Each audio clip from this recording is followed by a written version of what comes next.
दादा अब्बू एक किस्सा सुनाया करते थे कि दीन मोहम्मद के बेटे की शादी थी, लेकिन दीन मोहम्मद का बड़ा भाई किसी बात पर कुछ अरसे से खफा था।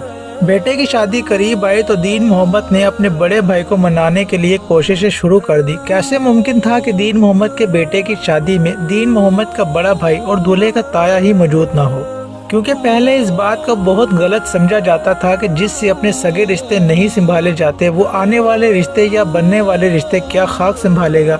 आजकल तो खैर हम लोग मॉडर्न हो चुके हैं, अब तो बाप के बिना बेटे की और माँ के बिना बेटी की भी शादी हो जाती है, तो फिर बाकी रिश्ते किस खेत की मूली हैं।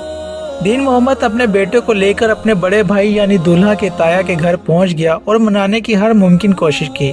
बड़े भाई से हाथ जोड़कर माफी भी मांगी और पैर पकड़कर हर तरह की मिन्नत समाजत भी की, मगर कामयाब न हो सका।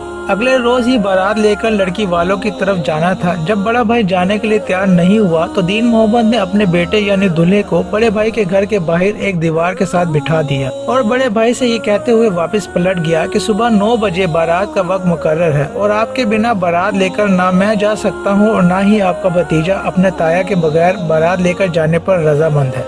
फैसला अब आपके हाथ में है। दीन मोहम्मद के जाने के बाद दूल्हे का ताया बार बार गली में झांक कर देखता रहा कि शायद भतीजा चला गया हो, लेकिन भतीजा जूं का तूं वहां मौजूद था। रात के 3 बजे दूल्हे के ताया ने अपने कपड़े बदले और अपना हुक्का हाथ में लेकर गली में पहुंचा। अपने भतीजे का हाथ पकड़कर कहा, चल यार चलते हैं, तेरा बाप तो वैसे भी पागल है। ताया और भतीजा शादी वाले घर पहुँचे तो सबने इस्तकबाल किया और दीन मोहम्मद ने पूछा कि भाईजान आ गए आप? जवाब मिला, कैसे न आता। लड़की वाले क्या सोचते कि दूल्हे का ताया बारात में क्यों नहीं आया और ऐसे खानदान की बदनामी होती, और ऊपर से तुम दूल्हे को गली में बिठाकर चले गए थे। यूं हंसी खुशी ये शादी अपने इख्तिताम को पहुंची। रिश्ते इस तरह जोड़े जाते हैं, ये मुकाम होता है रिश्तों का।